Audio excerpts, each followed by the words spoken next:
বন্ধুগণ, আজ দুঃখের সহিত জানানো হচ্ছে, এটা ভাবতেও অবাক লাগছে যে আমাদের শান্তিপ্রিয় এলাকা মালদা জেলার গাজল থানায় আজকে ঠাকুর বিশ্বকর্মার মূর্তি ভেঙে দেওয়া হয়েছে। এমনকি তার মাথা দেখছেন কথায় পড়ে আছে, এমনকি দুটো হাত ভেঙে দেওয়া হয়েছে। আপনারা দেখুন, খুব দুঃখ লাগছে। আজকে পশ্চিমবঙ্গে নিজেকে হিন্দু ধর্মের লোক বলতে বা মানুষ বলতে, যে আজকে শান্তিপ্রিয় এলাকা গাজল, আজকে কেউ বা কারা কোনো দুষ্কৃতী এসে আজকে এত বড় ঘটনা ঘটিয়েছে। আপনারা দেখুন,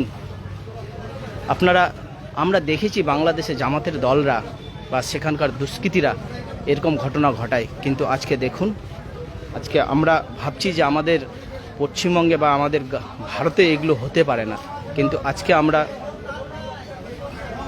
দেখছি, এমনকি নিজে নিজে কান্না পাচ্ছে যে আজকে আমরা কোন জায়গায় বসবাস করছি।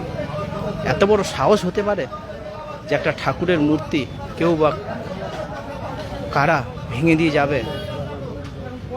আজকে ভাবতে অবাক লাগে। তার জন্য বলছি, বাংলাদেশে যা ঘটছে আমাদের পশ্চিমবঙ্গেও তা ঘটছে। তাই আজকে এই ফেসবুক লাইভের মধ্যে আপনাদের আমি দেখাচ্ছি, এটা মালদা জেলার গাজল থানায় হয়েছে দাদা, রামচন্দ্র সাহা বালিকা বিদ্যালয়ের সামনে, একজাস্ট লোকেশন। আপনাকে আমি কথাই বলছি, আপনারা দেখুন। খুব দুঃখজনক, আজকে ঠাকুরের মাথা আছে কথায় লুকিয়ে আছে।